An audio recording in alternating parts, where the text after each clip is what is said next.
आज के इस वीडियो के साथ हम एक नई वीडियो सीरीज की शुरुआत कर रहे हैं जो कि रिलेटेड है सॉइल इरोजन से।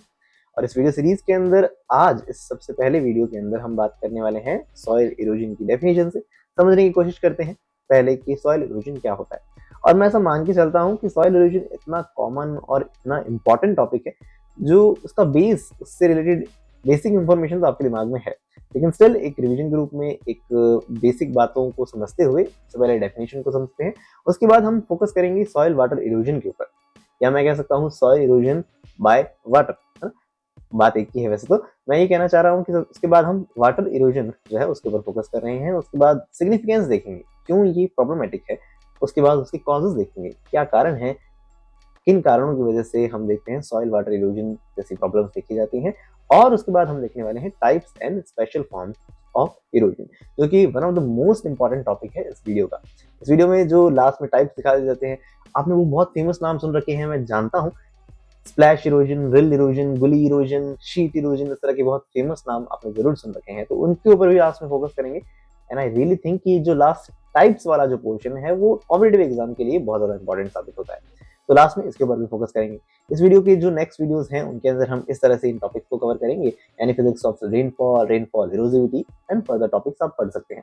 उसके बाद हम असेसमेंट ऑफ सॉइल इरोजन देखेंगे। बहुत ही ज्यादा इंपॉर्टेंट टॉपिक जिसका नाम है यूनिवर्सल सॉइल लॉस इक्वेशन, क्या होती है, इसके क्या अलग अलग फैक्टर्स हैं, बहुत सारी इंपॉर्टेंट बातें हैं इसके अंदर, उन्हें जानेंगे। उसके बाद नेक्स्ट वीडियो के अंदर हम basic principles of soil conservation को देखेंगे, एग्रोनॉमिक और सॉइल मैनेजमेंट और इंजीनियरिंग प्रैक्टिसेस जो है वही जानेंगे। उसके बाद लास्ट वीडियो जो होगा इस वीडियो सीरीज का, उसके अंदर हम सॉइल विंड इरोजन के ऊपर फोकस करेंगे।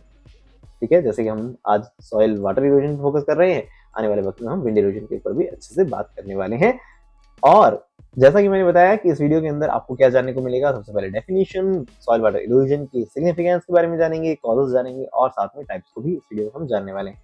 और साथ ही मैं आपको बताना चाहूंगा कि इस चैनल पर मैं लगातार पिछले कुछ सालों से सॉइल साइंस से रिलेटेड कई सारे वीडियोस लगातार बनाता जा रहा हूँ। इसमें से कई सारे टॉपिक्स जो है वो आपके लिए जेआरएफ, एसआरएफ, सॉइल साइंस के अंदर, और हम कह सकते हैं एएसआरबी नेट जैसे एग्जामिनेशन के लिए बहुत ज़्यादा हेल्पफुल साबित हो सकते हैं। तो अगर आपने इस वीडियो से पहले की वीडियोस नहीं देखे हैं तो आप उन्हें जरूर देखें। और हेलो दोस्त, मेरा नाम दिवाकर खत्री है। चलो शुरू करते हैं आज के टॉपिक सॉइल इरोजन को।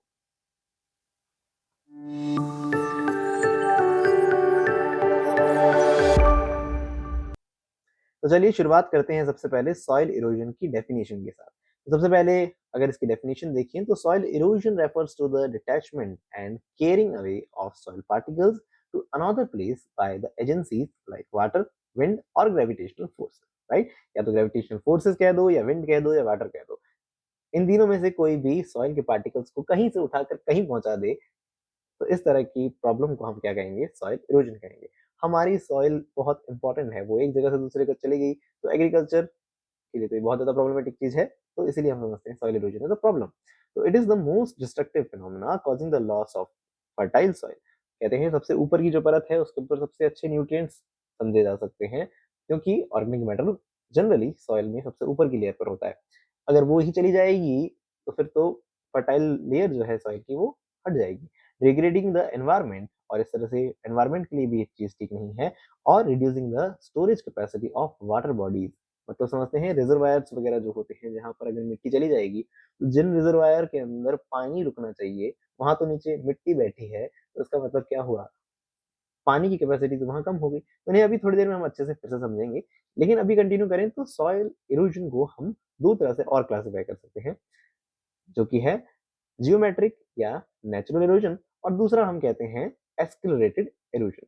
और इसका मतलब आप आराम से समझ चुके होंगे कि नेचुरल या जियोलॉजिकल इरोजन वो है जो नेचर की तरफ से हो रहा है। कुछ हद तक तो सॉइल लॉस होगा ही नेचुरली, वाटर या हम देख सकते हैं विंड के रूप में जो नेचुरल इरोजन है।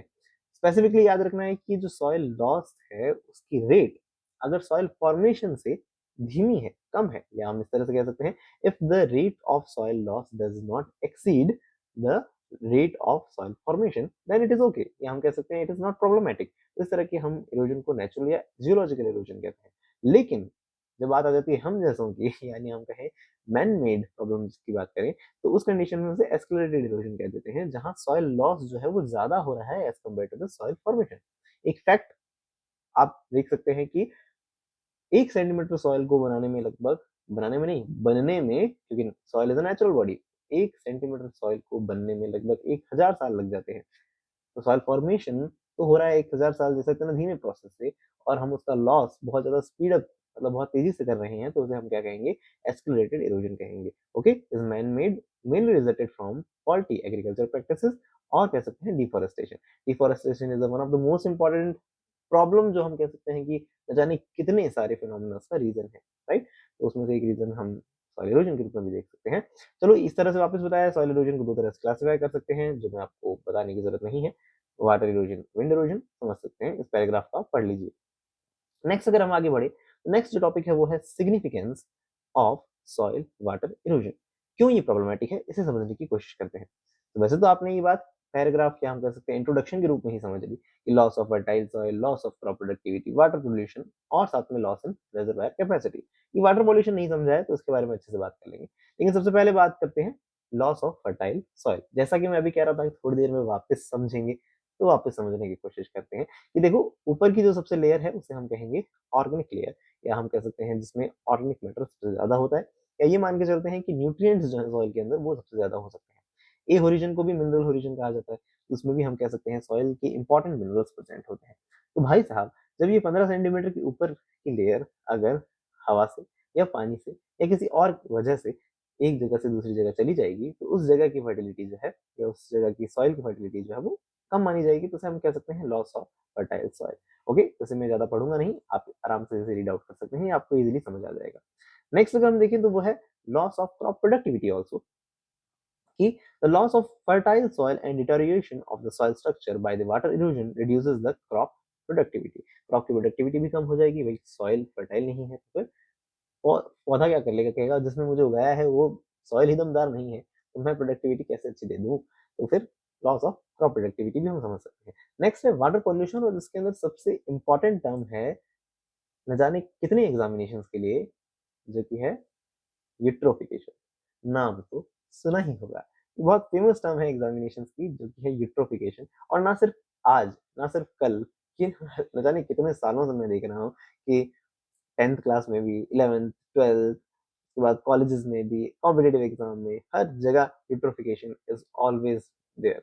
तो यूट्रोफिकेशन क्या होता है? Eutrophication is the nutrient rich run off water, causes of eutrophication of water bodies where the defined as the process leading to the oxygen deficiency. Oxygen की कमी होगी due to the dominance of aquatic plant growth. यहाँ अगर aquatic plant growth बहुत ज्यादा हो जाए, या हम कह सकते हैं एल्गम, एल्गल ब्लूम जिसे कह देते हैं, एल्गल ब्लूम जब ज्यादा हो जाए, तो उस कंडीशन के अंदर नीचे के लोग कहेंगे भाई साहब ऑक्सीजन की कमी कैसे हो रही है, तो उस कंडीशन में वो नीचे के एक्वेटिक एनिमल्स जो है वो मरने लगेंगे। तो इस तरह के एल्गल ब्लूम जो है वो दो तरह के फर्टिलाइजर्स पे फोकस करके भी बताया जाता है।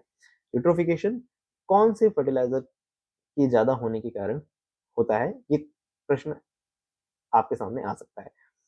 तो याद रखेंगे, पहला आंसर हमारा देते हैं हम फॉस्फोरस, कि भाई फॉस्फोरस फर्टिलाइजर जब किसी भी पानी वाली जगह पे, चाहे वो पॉन्ड हो, चाहे वो कोई लेक हो, या चाहे कुछ भी हो, तो उस जगह पे हम कहेंगे अगर ज्यादा है फॉस्फोरस फर्टिलाइजर का डिपोजिशन ज्यादा हो गया है, तो उस कंडीशन में हम कहेंगे कि वहाँ पे एल्गल ब्लूम जैसी प्रॉब्लम्स आती है। तो पहला इंपॉर्टेंट फर्टिलाइजर हम फॉस्फोरस याद रख सकते हैं, दूसरा हम नाइट्रोजन याद रख सकते हैं। बोथ आए तो दोनों ही सही है वैसे तो, बट प्रायोरिटाइज करना हो, किसी एक को चुनना हो, तो हम, मुझे लगता है फॉस्फोरस को चुनेंगे। ओके, चलो खैर, तो यूट्रोफिकेशन बहुत इंपॉर्टेंट टर्म होती है वाटर पॉल्यूशन से रिलेटेड। तो ऑफकोर्स ये भी सॉइल इरोजन से रिलेट हो गई, क्योंकि भाई सॉइल जब एक जगह से दूसरी जगह गई, तो जिस पानी में हो गई वहां वो न्यूट्रिएंट्स ले गई, नाइट्रोजन या फॉस्फोरस जैसे, तो वहां पे यूट्रोफिकेशन जैसी प्रॉब्लम के कारण बहुत दिक्कत हो सकती है। नेक्स्ट अगर हम देखें तो loss in the reservoir capacity, तो ये रिजर्वायर था हमारा, हम एक्सपेक्ट कर रहे थे कि यहाँ सब पानी ही पानी होगा, लेकिन इस पानी की जगह अगर मिट्टी भर गई, तो loss loss storage to the sediment, तो इस वजह से हम कहेंगे स्टोरेज जो है वो कम इफेक्टिव हो जाएगा, तो इस कारण से हम कहेंगे लॉस ऑफ रिजर्वायर। अब कारण क्या है सॉइल इरोजन की, या स्पेसिफिकली कहूँ सॉइल वाटर इरोजन जैसे, या कोई भी हम सॉइल इरोजन समझे, उसके कारण ये 5 हो सकते हैं।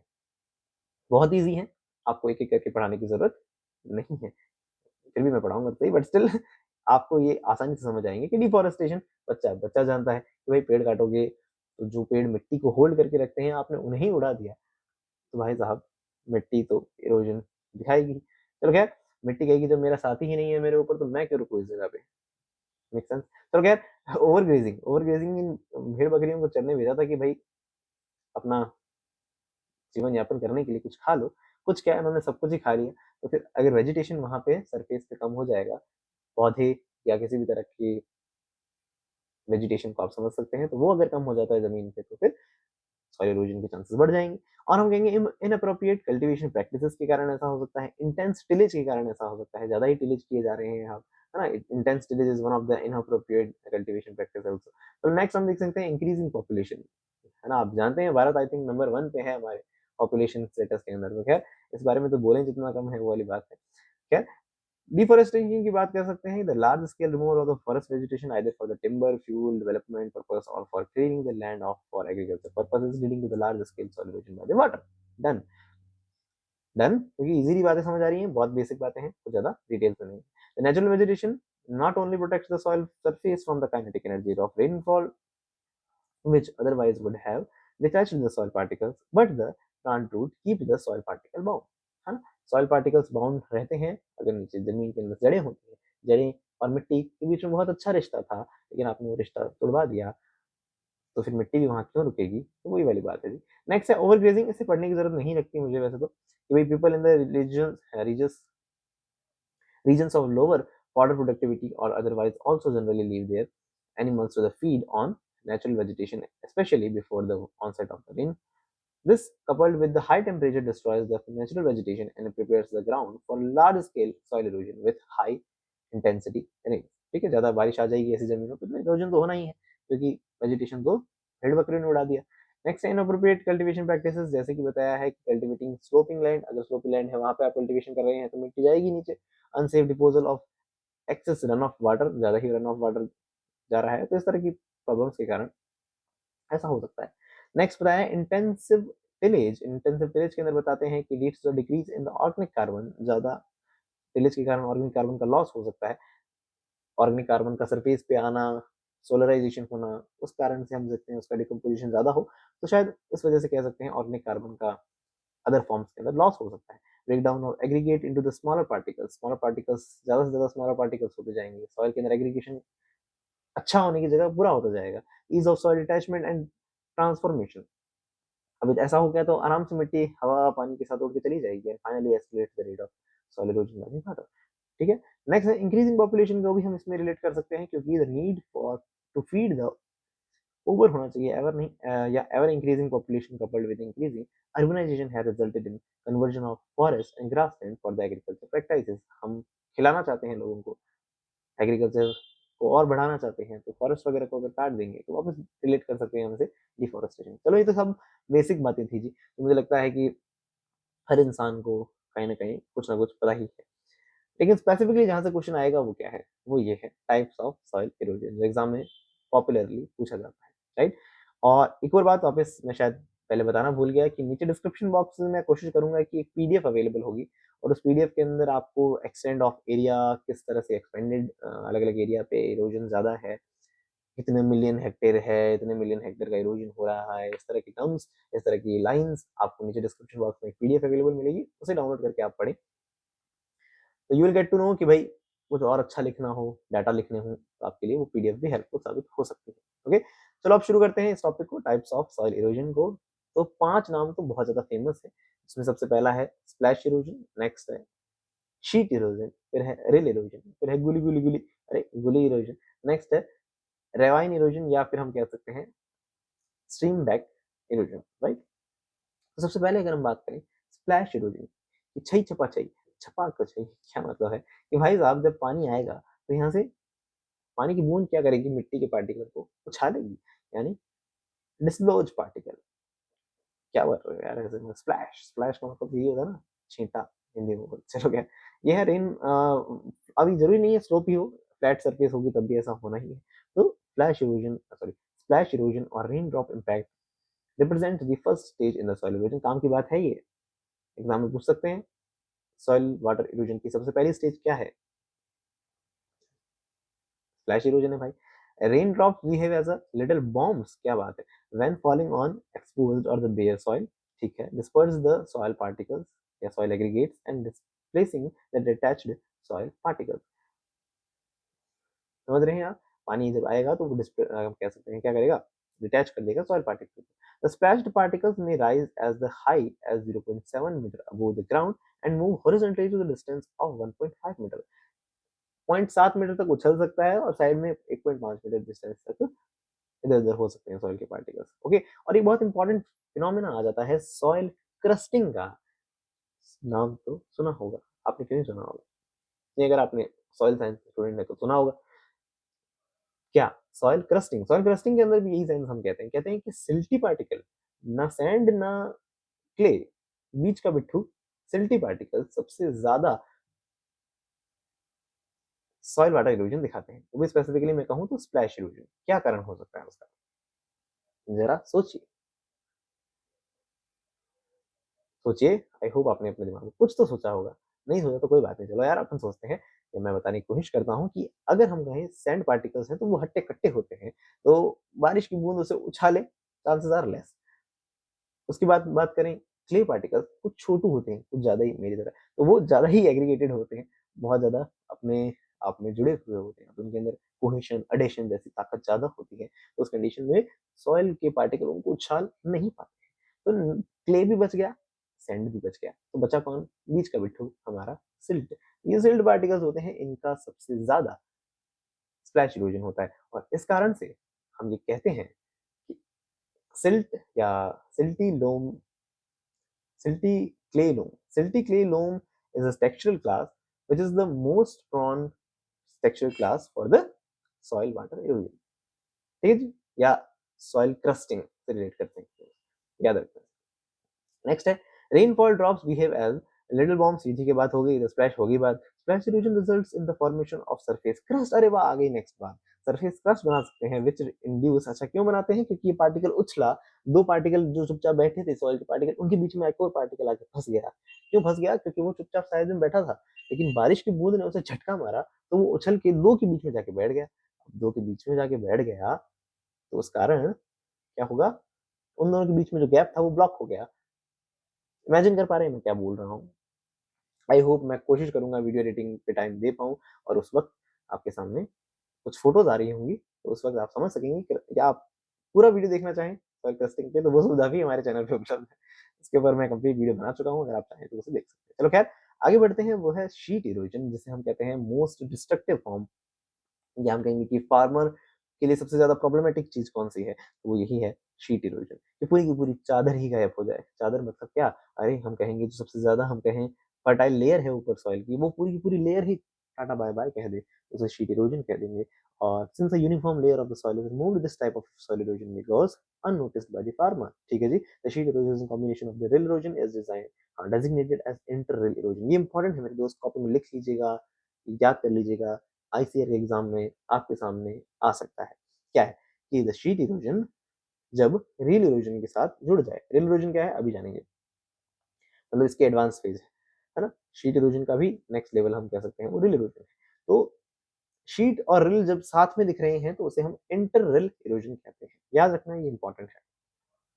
कॉम्बिनेशन पूछ लेंगे, बताओ इंटर रिल किसका रिलेशन है? रिल और गुली का है, शीट और रिल का है, तो याद रखेंगे शीट और रेल का है, वो है कॉम्बिनेशन। ठीक है जी। नेक्स्ट अगर हम बढ़े तो वो है रिल इरोजन। जैसा कि हमने जाना कि जब ज्यादा ही बड़े बड़े, ज्यादा बड़े भी नहीं, मतलब कुछ तरह की ट्रेंचेस छोटी छोटी बन जाए, उसे काइंड ऑफ रिल इरोजन कह सकते हैं। Is the most common form of the soil erosion by water when the run off water gets concentrated due to the isolated patches of the vegetation or rock pieces. The silt laden runoff form well defined small ephemeral channels, जिसे हम रिल कहते हैं। Ephemeral channels का मतलब यही है, ये जो इस तरह के एफिमेरल चैनल्स बन जाते हैं, तो इस तरह के बनने को हम रिल कहेंगे। और the rill so formed from one storm are often obliterated before the next storm by simple tillage practices. ठीक है, रिल को हम रोक सकते हैं। वही हमने देखा रिल्स बन गई है तो उसको भी ट्रैक्टर चला सकते हैं, तो इसको समहाउ थोड़ा बहुत मैनेज किया जा सकता है। The rill system is discontinued and has no connection with the, हाँ, और इसका संबंध नहीं होता किससे, हम कहेंगे मेन रिवर सिस्टम से। और इस बात को याद रखना कि टिलेज से हम रिल को इफेक्ट कर सकते हैं, लेकिन टिलेज से हम गुली गुली गुली यानी गुली इरोजन को अफेक्ट नहीं कर सकते। ये कुछ ज्यादा ही बड़ी फॉर्म्स है, इसमें क्या ही ट्रैक्टर चलाओगे आप। कहने का मतलब ये हुआ कि गुली erosion is the advance form of rill erosion. काम की बात तो यही है, हाईलाइट करके अपने कॉपी में लिख लीजिए। Gully erosion is the advance phase of rill erosion. Rill के बाद आती है ये सीक्वेंस भी कई बार एग्जामिनेशन में पूछा गया है कि सबसे पहले स्प्लैश, फिर आया शीट, फिर आया रिल, फिर आया गुली गुली, उसके बाद रिवाइन। ये पिछले साल जिस 2024 में आया भी है इसके ऊपर क्वेश्चन। सीक्वेंस कैसे याद रखोगे? पहले एस एस याद रखो, पहले छई चपा छई चपा के छई, उसके बाद शीट, उसके बाद रिल, उसके बाद गुली, उसके बाद रिवाइन। ठीक है, आर जी आर। चलो खैर जो भी है, आप जैसे भी ट्रिक बनाना चाहें अपने मन से बनाएं और याद रखें, बहुत important. The channel which cross, अच्छा, the channel with cross section of 0.1 meter or more have been recently designated as gullies। तो गुलीज कब कहते हैं? जब 0.1 मीटर से बड़े एरिया, क्रॉस सेक्शन एरिया को अफेक्ट कर रही है। Gullies are the most spectacular evidence of the destruction of soil as it permanently dissects the land। Land को परमानेंटली डाइसेक्ट कर सकती है। गुली erosion is responsible for moving vast amount of soil irreversibly, destroying farmlands, roads, bridges, deteriorating the water quality by increasing sediment load in the stream. Gully not only transports the sediment but also contributes to these sediments due to the erosion of sides and bottom of the channel। वही बात कह रहा है कि गुलीज के अंदर जितना ज्यादा मिट्टी जाएगी, वो रेवाइन या हम कह सकते हैं जो रिजर्वायर्स हैं पानी के, उनके अंदर ज्यादा मिट्टी जा सकती है, तो वो प्रॉब्लमेटिक हो सकती है। तो गुली इरोजन सबसे ज्यादा डिस्ट्रक्टिव फॉर्म है इरोजन की। अब मैंने न जाने किसी बुक में या कहीं पढ़ा है कि गुली इरोजन की भी अलग अलग स्टेजेस होते हैं और उसमें स्लोप के ऊपर क्वेश्चन आ जाता है। तो कोशिश करूंगा मैं कि कहीं से वो चीज उठा के आपके सामने वीडियो एडिटिंग के टाइम पे लेके आ सकूं। अगर ना आए तो आप थोड़ा ढूंढिएगा अपनी बुक वगैरह में, कहीं पे एग्रोनॉमी की किताबों में मिल जाएगा आपको। What are the slope for the second stage of gully, जिसमें 85% ऐसा कुछ, I don't know sorry, but ऐसा कुछ है वैल्यूज। 8.5 मीटर उसकी विड्थ या ऐसा कुछ था उसमें। तो कोशिश करूंगा मैं आपके सामने उस चीज को भी रिप्रेजेंट कर।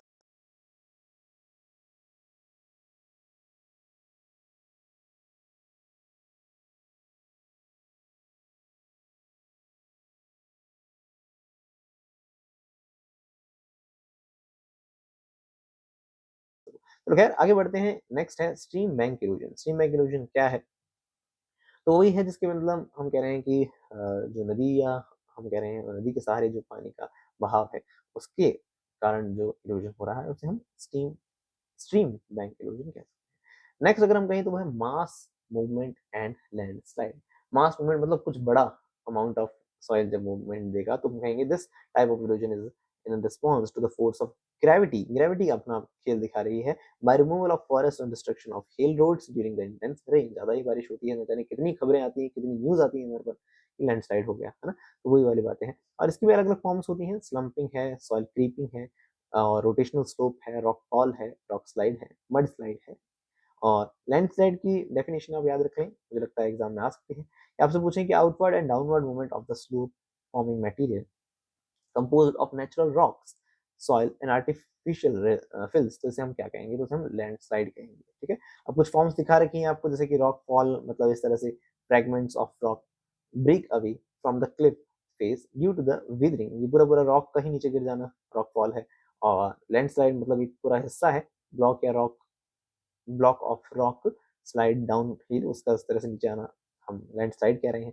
कीचड़ का या पूरा एक लेयर, सैचुरेटेड सॉइल की लेयर है, उसका पूरा नीचे आना उसे मड स्लाइड कह सकते हैं। और पूरी पूरी इस तरह की कीचड़ वाली लेयर्स का अलग अलग रूप में इस तरह से उतरना स्लम्पिंग कहा जा सकता है। ठीक है, नेक्स्ट हम देखते हैं कुछ specialised form of water erosion भी आपके सामने रखी गई है। वैसे तो ये कॉम्पिटेटिव एग्जाम्स के पर्पज से ज़्यादा इंपॉर्टेंट नहीं है, लेकिन एक्स्ट्रा नॉलेज के रूप में हम दिमाग में जरूर रखेंगे इन नामों को कि भाई क्या पता कल को खुदा ना खास्ता आ जाए, तो हम तुक्का लगाने के लिए प्रिपेयर्ड रहें। भगवान अगर तुक्का लगाने की जरूरत पड़े, हमें आता हो, लेकिन क्या होता है ना कि अगर नाम सुना हुआ होता है तो चांसेस बढ़ जाते हैं हम आंसर सही कर पाए। तो सुना ही नहीं रखा, नाम ही नहीं सुना, तो हम कैसे आंसर सही करेंगे ना। तो ये पता होना चाहिए कि पेडेस्ट्रल इरोजन भी होता है। पेडेस्ट्रल का मतलब ये है कि भाई कुछ उभार इस तरह से जब बन जाए, या पेडेस्टल का मतलब आप समझते हैं एक कॉलम के रूप में समझा जाता है जैसा। तो पेडेस्टल इसे कहा गया है कि ये बचा रहा है नीचे की पर्टिकुलर सॉइल को। क्या है यहाँ पे, जैसे कि बताया है कि ये एक तरह की कैप हो गई, इसके ऊपर पानी गिरेगा तो उसके नीचे की जो सॉइल है उसके अंदर स्प्लैश इरोजन नहीं होगा। है ना? एक तरह का छाता हो गया, छतरी हो गई एक तरह की, तो फिर उसे पेडेस्टल इरोजन के रूप में समझा जाता है। और ये हम कहेंगे पैचेस ऑफ ग्रेजिंग लैंड्स जो है bare patches of grazing land के अंदर ऐसा देखा जा सकता है, जो कई सालों के रूप में बनेगा। नेक्स्ट आपको पिनाकल इरोजन में बताया कि मतलब बहुत ज्यादा नीचे से इरोजन हो गया और कुछ हिस्सा ऐसा बच जाता है, तो उसे हम पिनाकल इरोजन कह देते हैं। Highly erodible soils, high pinnacles in gully slides of bottom are found, है ना। तो ये रिलेट किया गया है किससे, इन गुली साइड्स और बॉटम, गुली की साइड या बॉटम पे इस तरह की चीज देखी जा सकती है। Deep vertical rills in the gully sides cut back rapidly and these join leaving the isolated pinnacles, और इस तरह से वो एक हिस्सा बीच के रह जाता है, ऐसे हम पिनाकल कह सकते हैं। A more resistant soil layer or gravel stone often cap the pinnacle, जिसे हम pedestal कह सकते हैं। It may be due to the physical or chemical soil conditions such as the excessive sodium leading to the dispersion। तो इसमें sodium का भी अपना रोल हो सकता है, सोडियम सॉइल को तोड़ता है, डिस्पर्जन दिखाता है। चलो खैर, नेक्स्ट हम देखते हैं वो है पिनिंग या टनलिंग। पिनिंग या टनलिंग का मतलब यही है कि भाई ऊपर मिट्टी जो है उसकी सब लेयर खोखली हो रही है, तो फिर खड्डा होता जा रहा है वहां पे, है ना। It occurs when the surface water infiltrates through the soil layer, cracks roots channels, animals burrow and moves downward. अगर नीचे एनिमल फरोज वगैरह, नीचे क्रैक्स या रूट चैनल्स हैं, तो उसके अंदर ऊपर की मिट्टी धंसने लगेगी, है ना, will reach a less permeable layer में जाएगा। If there is an outlet so that the water can flow laterally through the soil cover over the less permeable layer, then the fine particles of the more porous may be washed out। This, हाँ, नीचे के हम देखते हैं layer के अंदर पानी का जाना और उसमें नीचे से लॉसेस जो होने लगेंगे, तो उससे हम कह सकते हैं टनलिंग, या एक तरह से पिनिंग में कह सकते हैं। Tunnelling is an insidious form of subsurface erosion. Subsurface erosion का एग्जांपल पूछ लें हम, तो कह सकते हैं पिनिंग या टनलिंग हो सकता है। ओके, जैसे भी आप एक बार रीड आउट कर लें पॉज करते हुए, मुझे नहीं लगता ज्यादा प्रॉब्लम होगी, ये चीजें समझ आ सकती हैं।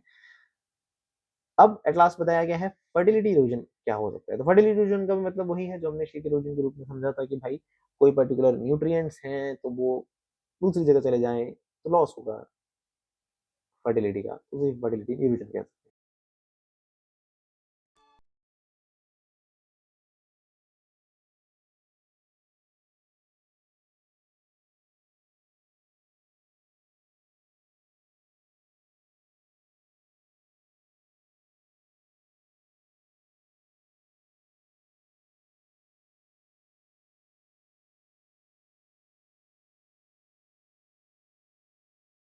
ओके, तो ये था आज का वीडियो।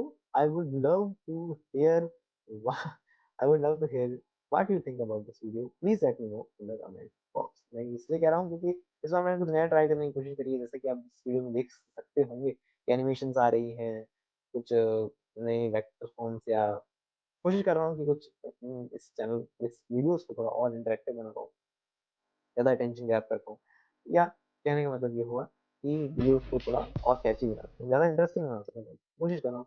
अगर आपको ये तरीका अच्छा लगा तो अच्छी बात, या बुरा लगा हो तो मुझे कमेंट सेक्शन में बताएं। अच्छा भी लगा हो तो भी मुझे बताएं, आप क्या सोचते हैं इस वीडियो के बारे में, तो मुझे कमेंट सेक्शन में बताएं। आपके जो सजेशंस हो, आपको कुछ गलती लगी इस वीडियो में या कोई सुझाव हो, तो please let me know in the comment box.